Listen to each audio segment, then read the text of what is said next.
Thank you, Thursday. Wow. Good evening, everyone. Thank you so much for having me tonight.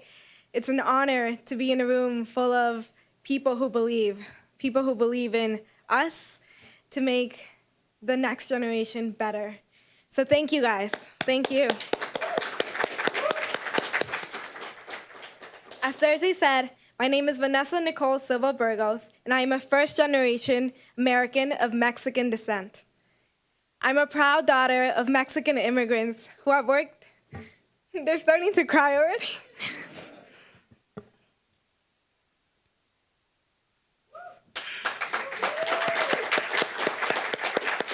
I was going strong. My parents started crying, so it's not my fault.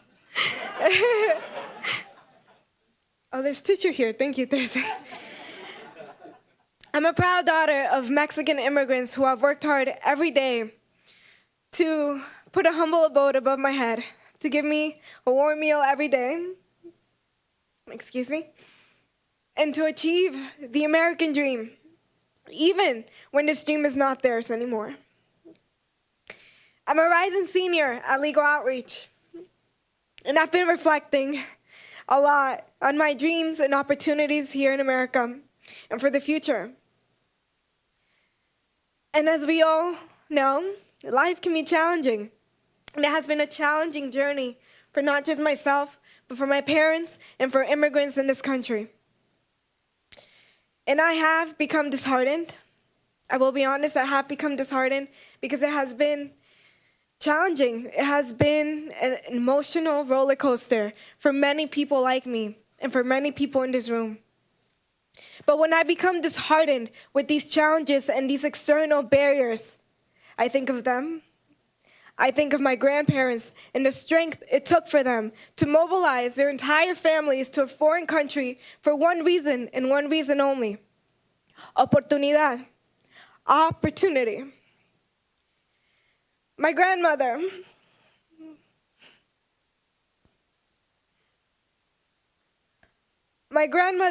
brought my mother and her siblings here one by one by working incredibly long hours and never taking no for an answer.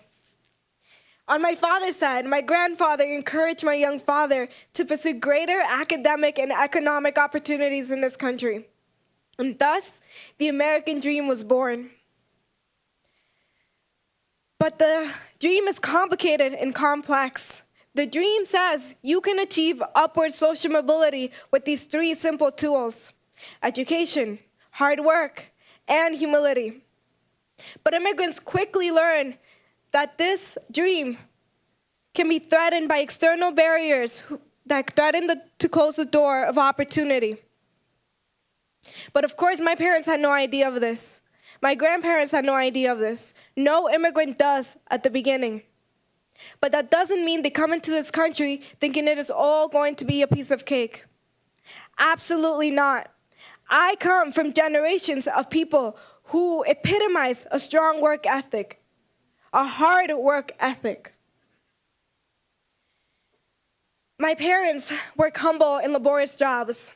My father works at Blockheads, and he takes on evening shifts, but mostly double shifts as of lately. And though he suffers from insomnia and diabetes, he never calls out of work. And when I say never, I truly mean never. My mother, she works at Hilton Hotel. She's a room attendant, and she used to take on double shifts when both her shoulders were still healthy and functional.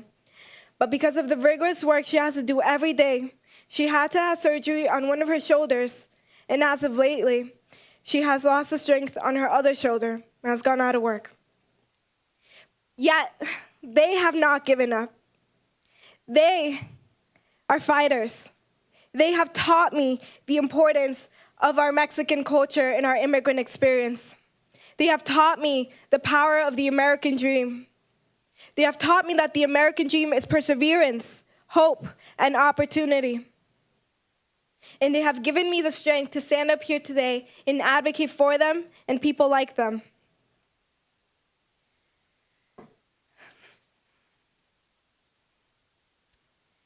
And I just want to say that Mexicans have been cultivating the soil of America. From the Californios who lived in California centuries before statehood, to Cesar Chavez, to my generation, Mexicans have been contributing much to this nation's history, proving that they belong and that they are the greatest of this country. Like my parents, legal outreach has empowered me to be the independent Mexican-American woman I am today, to stand before you and speak of my experience and the importance of my parents, to speak of the importance of immigrants in this country. Legal Outreach's constitutional law debate program has informed me of constitutional rights and the importance of advocacy. Saturday Writing Academy has given me the strength and tools to make words armor, shields, and weapons. These programs have motivated me to believe and work towards the American dream, to honor my parents and people like them. My goal for the future is to work proactively in defense of disenfranchised communities and advocate for them the best way I can, any way I can, whether it be in law or in politics. I still have hope in the American dream.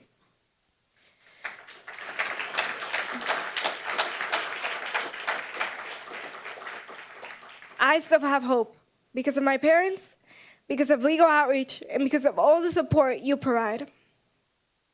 What I've learned in this challenging and beautiful journey is that the Mexican experience is the American experience. For without a doubt, we, you and I, are a nation of immigrants. Thank you so much.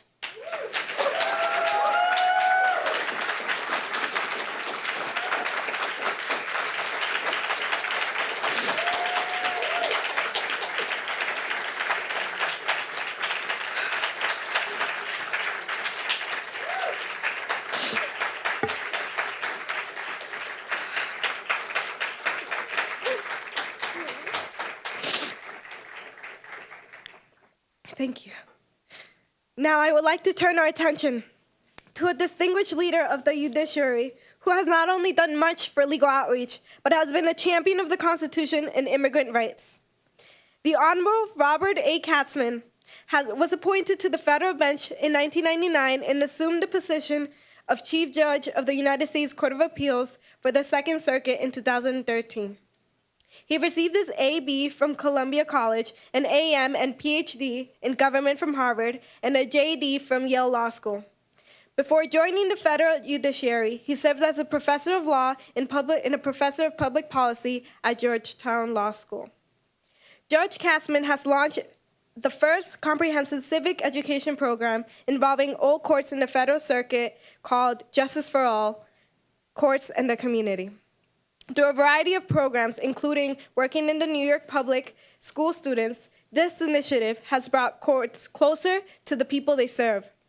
And near and dear to my heart, and our theme this evening, Judge Katzmann conceived of and founded the Immigrant Justice Corps, from which sprung the New York Immigrant Family Unit Project. Both projects are dedicated to providing greater levels of legal representation to low-income immigrants. It is my honor to present the Public Service Champion Award to a pillar of the legal community and founder of the Immigrant Justice Corps, the Honorable Robert A. Katzmann, Chief Judge of the United States Court of Appeals for the Second Circuit.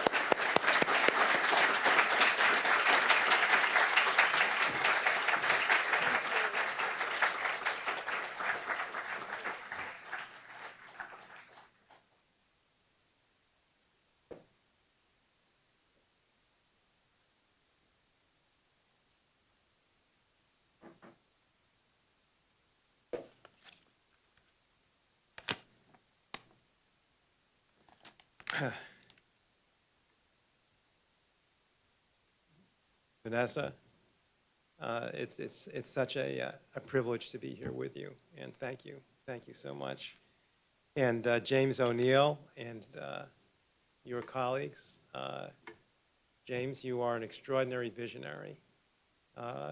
That's an overworked word, but in your case, it really is true. And just to be here tonight, and just to see all these wonderful young people as we see them in our courthouses And we know that were it not for you, this program would not exist. So thank you so much. And uh, and to Heidi Schreck, who shows through art how we can look at ourselves and really become better because we think of what we need to face, what we need to overcome. To Thursday Williams, truly what a future you will have. And to my fellow honorees, Jay Johnson and Mr. Shakuri, it's a privilege to be here. I want to thank you, Vanessa, for your introduction, but even more for sharing your inspiring story with your parents, who I had the privilege of meeting with my wife, Jennifer. And I could tell that the apple doesn't fall far from the tree. And I have no doubt, Vanessa, that someday soon, you will be a fellow of the Immigrant Justice Corps, that you will be somebody who will be, just as the way that a doctor saves lives, you will be a lawyer or a young college graduate in the Immigrant Justice Corps who will be saving lives. And the organization, the Immigrant Justice Corps, extraordinary people, an indispensable lifeline to 50,000 immigrants in some 4 years with a 92% success rate. The Immigrant Justice Corps has become an organization that really allows people to realize the American dream. Because what would this country be without our immigrants, as Vanessa has so well put it? When we think about our culture, our music, our intellectuals, our food, our sports, everything. Immigrants have made this great country even greater. And it's all about opportunity. And we have an obligation, a responsibility to ensure that the American dream is not simply an ideal, but a reality. And I hope also, Vanessa, that you will participate even more fully in the Justice for All Courts in the Community program, which is a program that has so many fantastic people involved in it, co-chaired by Victor Marrero of the Southern District of New York. And I see people here in this room who have been great friends of the Justice for All Courts in the Community program. I see Judge Loyer, my wonderful colleague. I see Michael Cardozo. I see Saul Shapiro. I see Chris Fisher. I'm sure there are others, each of whom are dedicated to the view that even in a system that is dedicated to the fair and effective administration of justice, that that system needs to be nurtured and supported, and that each of us has a responsibility to do what we can ensure that justice for all is something that everybody can appreciate as a reality.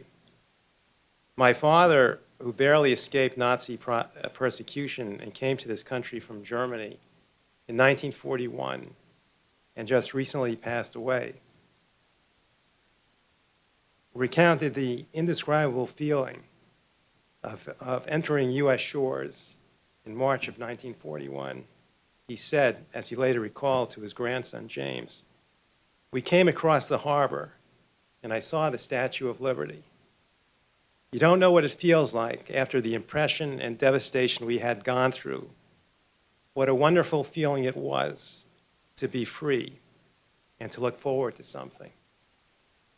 My father never lost that faith, even as he worked 40 years in a windowless factory environment with hard concrete floors. He was an exemplar of how immigrants make our country strong. He was an active and engaged citizen active as a parent in public education, who impressed upon all of his children that we should never take our freedoms for granted, that we should each do our part to preserve those freedoms and liberties.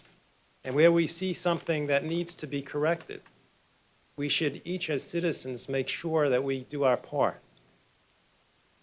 So it is a special honor to be with all of you, to work with all of you in that mission, to keep our institutions strong and vibrant, to do what we can to protect the rule of law with the help of an informed, educated citizenry. I thank Legal Outreach for this recognition, which I share with all of you. Thank you.